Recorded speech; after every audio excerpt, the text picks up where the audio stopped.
However you feel about the awards season darling, The Banshees of Inisherin, it is an objective fact that the film's title is really good, attention-grabbing, provocative. For large swaths of people, myself included, the mere mention of the word banshee evokes feelings of dread. And then there's Inisherin. Where the heck is Inisherin? The name translates roughly to Ireland Island or Island of Ireland, and it appears to be the quintessential bucolic island community situated somewhere off of Western Ireland's wild Atlantic coast. It's an island that seems almost too rugged, too beautiful to be real. Which makes sense given that it's made up. The treacherous cliffs and foam-lathered beaches, stomping grounds of Brendan Gleeson's brooding Calm Doherty, were filmed on Inishmore, the largest of the Aran Islands, while the flatter, less geographically interesting farmland home of Colin Farrell's happy-go-lucky Padraig Sullivan and his sister Siobhan Sullivan, played by Kerry Condon, was filmed on Achill Island off the coast of Mayo. Now, fans of writer-director Martin McDonagh will know that 2022's The Banshees of Inisherin was the long-awaited final entry of sorts of his planned Aran Islands trilogy. The first two entries were plays, 1996's The Cripple of Inishmin and 2001's The Lieutenant of Inishmore.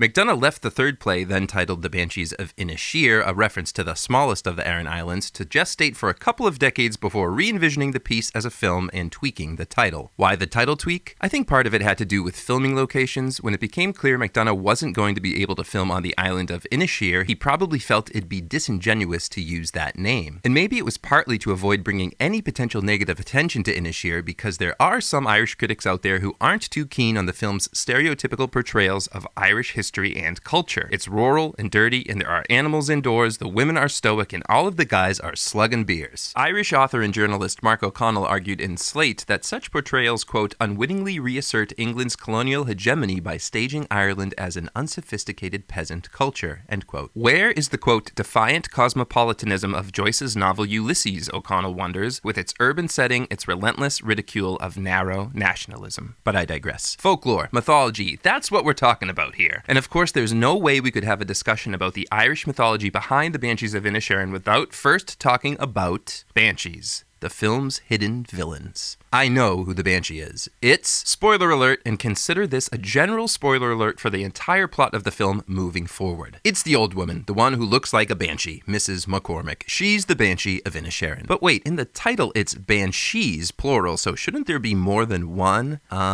Look, here's the thing about the Banshees of Inisherin. It's not about banshees, at least not the traditional kind. The word banshees just sounds cool. That's why it's in the title. McDonagh even admits as much, using Brendan Gleeson's comb as his mouthpiece, in the scene where the befingered fiddler explains to Colin Farrell's Padraig why he's titled his freshly composed tune The Banshees of Inisherin. I just like the double SH sounds, he says. Yes, Mrs. McCormick is a not-so-subtle wink and a nod to the traditional depiction of the banshee, i.e. the ban-she, woman of the hills or woman of the fairies, and while there's no shrieking involved, Mrs. McCormick does warn of two impending deaths which unfortunately come to fruition in the form of Jenny the donkey choking on a severed finger and Barry Keoghan's Dominic Kearney meeting his watery end. But one successful prediction, and like a really vague prediction, really vague, I mean pets count, come on, does not a banshee make. Returning to the earlier scene in which Colm shares the title of his fiddle tune, Padraig declares with certainty that, quote, there are no banshees on Inisherin. Colm gently disagrees. Maybe there are banshees too, he says, I just don't think that they scream to portend death anymore. I think that they just sit back, amused, and observe. Colm's explanation of banshees aligns perfectly with his newfound dedication to the arts, to improving his life at the expense of what he considers to be a mundane friendship. If banshees are mute, merely spectators, then the implication is that death will likely arrive with no warning whatsoever. There is an urgency to this philosophy, this notion that each of us has our own personal sword of Damocles dangling silently above our head. Colm feels this pressure. He feels the amused gaze of the banshees upon him, observing him, and for better or worse, definitely worse, he chooses to do something about it, setting the events of the film in motion.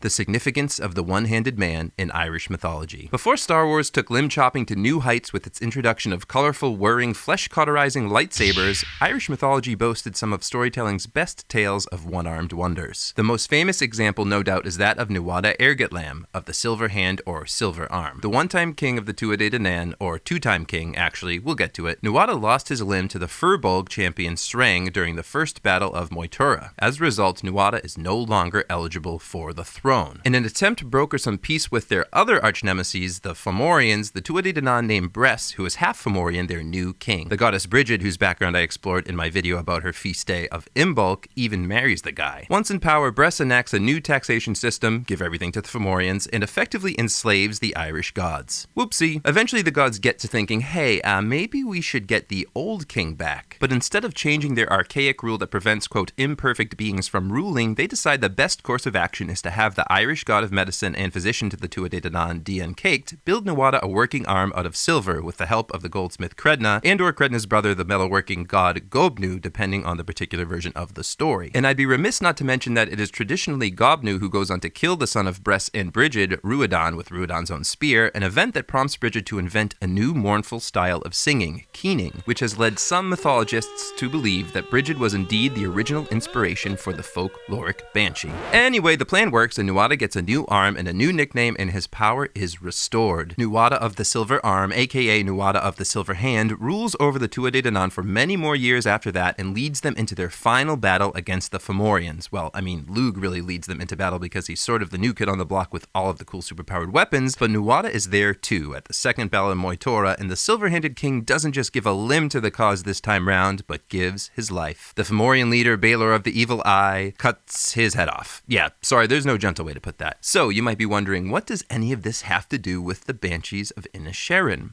A lot, actually. Okay, fine, a little, but still. Remember, the reason Colm threatens to lop off his fingers specifically is because, as a fiddler, his fingers are essential to his ability to express himself artistically. Without them, he is powerless. Like Nuada, once Colm loses all of his fingers, he becomes physically incapable of fulfilling what he considers to be his life's purpose. The difference, of course, is that Colm's power-sapping wound is self-inflicted. And while Colm claims that he was driven to perform the gruesome act, or acts I should say, as a result of Podrick's persistent pestering, the argument can be made, and should be made, that Colm used his, quote, dull friend as a scapegoat. The real reason for Colm's self-mutilation was to unburden himself from the pressure of artistic achievement. When he felt the watchful, judging eyes of the Banshees upon him, Colm made a misguided attempt to rise to the occasion, to change the way he lived his life so that he might leave his mark on the world. Dropping his best friend Podrick, who Colm considered a simpleton, seemed like an appropriate first step in his pursuit of greatness. But once Colm turned inward, once he was left alone with his thoughts, left alone to wrestle with his ego, wait, am I also a simpleton and not a musical genius? The pressure to achieve that greatness became too much, and Colm buckled. A slightly more sympathetic reading of the character would say that Colm is an artist's artist, an Irish Van Gogh. Colm feels that he must be able to create under ideal conditions, otherwise there's no point in undertaking the endeavor at all. So, while from the outside Colm's finger chopping might look like a mix of stubbornness and psychopathy, Colm perhaps sees it as more of a mix of making the ultimate sacrifice and performance art. Here, I'll let Brendan Gleeson have the final say on this interpretation of the character. Here's the actor during an interview with Deadline, reminiscing about something writer-director Martin McDonagh told him in regards to Colm's disturbing disregard for his digits. Quote, he said, it's quite common for writers to wake up in a nightmare where they feel that their hand is no longer capable of writing, that we fear the loss of the thing that allows us to express ourselves, whatever it may be. So I think my rationale was that Colm had made a commitment to risk everything in order to facilitate this space that he felt he needed to create properly. End quote. The significance of the red hand in Irish folklore. Confession. If you've been following along with me on the Irish Myths YouTube channel, you know at the end I say, my name is I.E. Kneverday, editor of the short story collection Neon Druid, and so on. Now, this may come as a huge shock, but I.E. Kneverday is not my real name. It's a pen name. I know, hard to believe. My real last name is Devaney, or Devani as they pronounce it on the west coast of Ireland. Whatever you do, just don't say Devaney. For those of you familiar with familial crests, you might be aware that the Devaney coat of arms features quite prominently the Red Hand of Ulster, as do the coats of arms of many Irish families, most notably the O'Neill dynasty. When I asked my dad about the significance of the Red Hand, this was many moons ago before the dawn of Google or Wikipedia, he told me this story. Once upon a time, there was a race across the waves with several Irish chieftains competing for the same prize,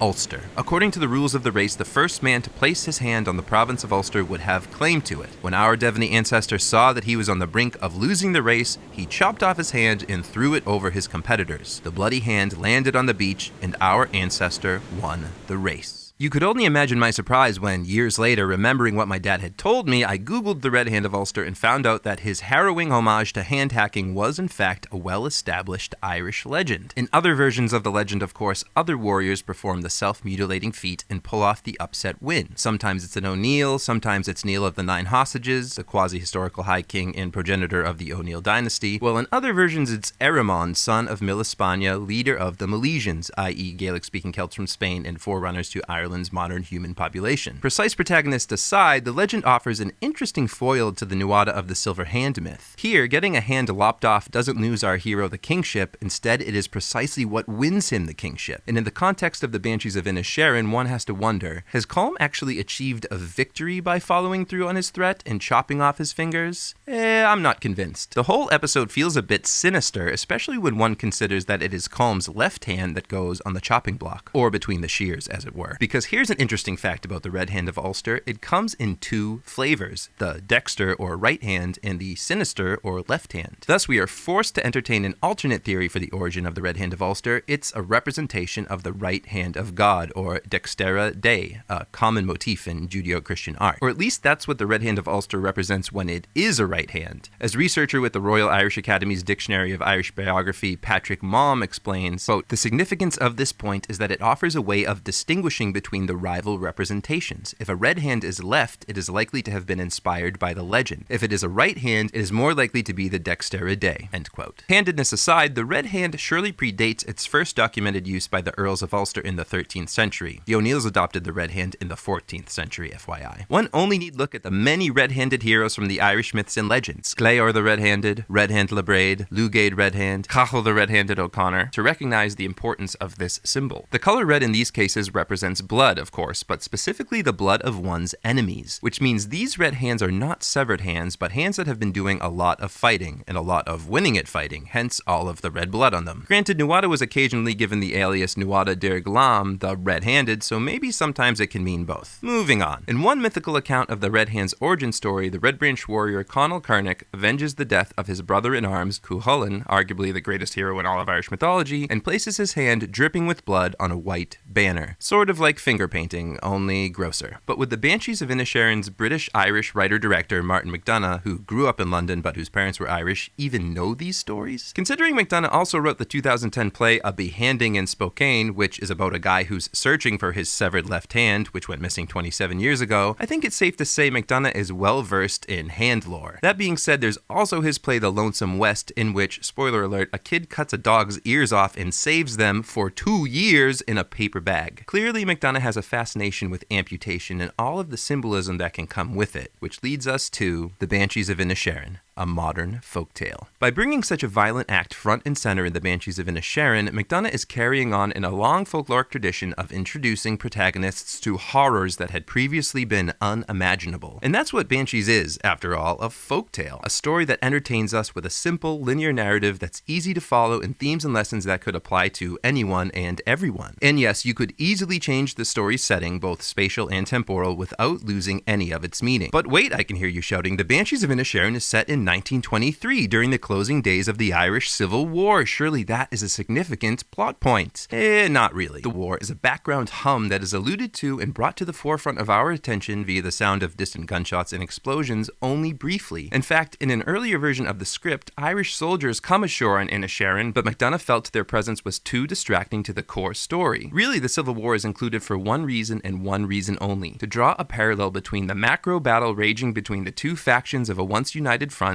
and the micro battle raging between the two men who have fallen out of friendship. Set Banshees during the American Civil War, or any Civil War instead, and you can draw that same parallel. And knowing how Hollywood works, there probably will be a remake one day. So stay tuned for The Banshees of Roanoke Island, starring Nick Offerman in Brendan Gleeson's role, and Adam Scott in the Colin Farrell role. And come to think of it, Amy Poehler would be great in Kerry Condon's role as Siobhan. And let's face it, Chris Pratt is already a modern American version of Barry Keoghan's Dominic. Alright, you see where this is going. Wait, and Aubrey Plaza as a young Mrs. McCormick, then you do the Mrs. McCormick origin story as a spin-off. Okay, I'm leaving. Bye, everyone.